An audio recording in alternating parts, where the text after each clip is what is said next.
Hi, everyone. This is Andrea Flack-Wetherald. I'm the owner of And Beyond and andbeyondimprov.com. And today I want to share a little bit with you about the difference between power and authority and how it is that you as a leader can establish more natural authority with your team if you've gotten accustomed to sort of exerting power more often than you'd like. We'll talk about what those things are, why it matters, and how you can get started building natural authority with your team.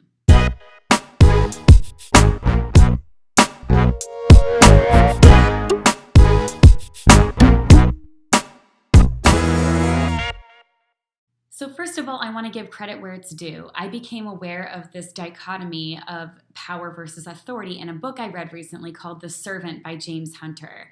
So The Servant is all about a different way of thinking about the leadership hierarchy. It's about upending the pyramid and viewing yourself as the servant to all of the people that work at your company or that work perhaps below you in the traditional hierarchy. It's a great book and I highly recommend it. I'm also reading a book about servant leadership by Ken Jennings and John Stallworth. First of all, let's get into some working definitions. So power is a way of asserting dominance over someone because you can and sort of making them do the thing that you want them to do so that there won't be consequences. So this might show up like, if you don't do this, you'll be fired. That's asserting power.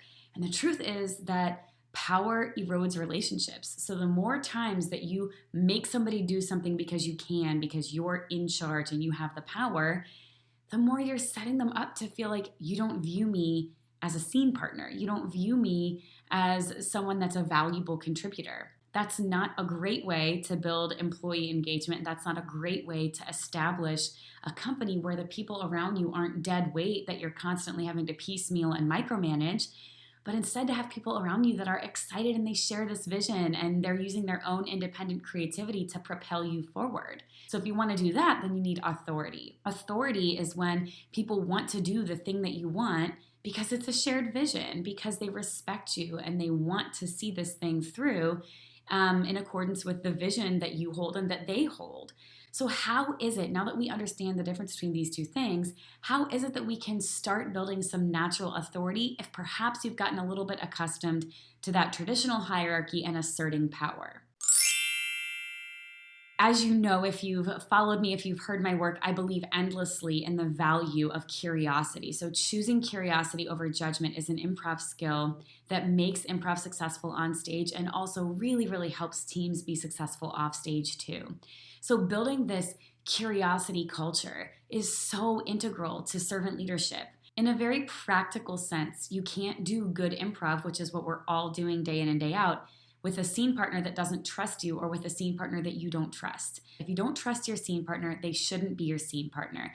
So there's an important moment here to really get honest with yourself about the people that are around you. So let's say that you've decided that you do trust them. Now how can you start transitioning from power to authority?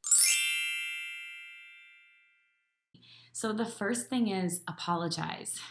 If there are things that you've done and you know that it was eroding the relationship and you did it because you were scared or that's just the way you're used to hearing people in positions of authority talk, then it's good to apologize. The second thing is to address the change that you're making. I encourage my clients to be open about the fact that either they're receiving coaching or whatever the impetus is, to just be honest and open about the fact that you're trying to make this change. That vulnerability goes a long way. Number 3 is create a strong feedback loop. It's often a thing that my clients struggle with, that there's not a system put in place for day-to-day feedback. It's one thing to do 360s every so often, but it's another thing to make sure people know on a day-to-day basis, this is how you can give feedback if something is bothering you. Don't stew with it until the next 360. Don't stew with it until your next scheduled one-on-one. Deal with it when you're ready to.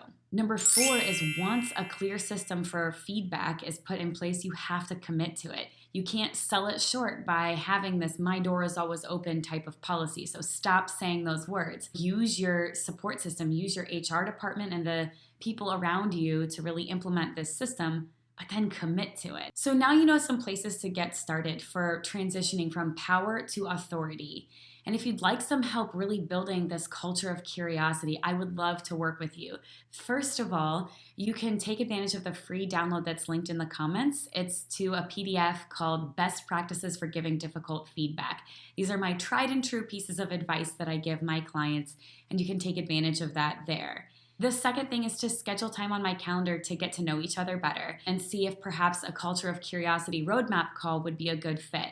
So the Culture of Curiosity roadmap involves a 2-hour call where I get to know you and ask all the things I need to know in order to give you a fully independently executable document that you can follow to start building out this culture on your own. We can part ways there, or we can work together in more of the hands-on consulting capacity that I do with some of my clients. More information on how I do that is linked in the comments as well, so please do give that a look, and if it feels right, schedule time on my calendar. If this video was meaningful, I hope that you'll like it and share it with someone else that might find it valuable. Thanks so much for watching, and I'll see you in the next one.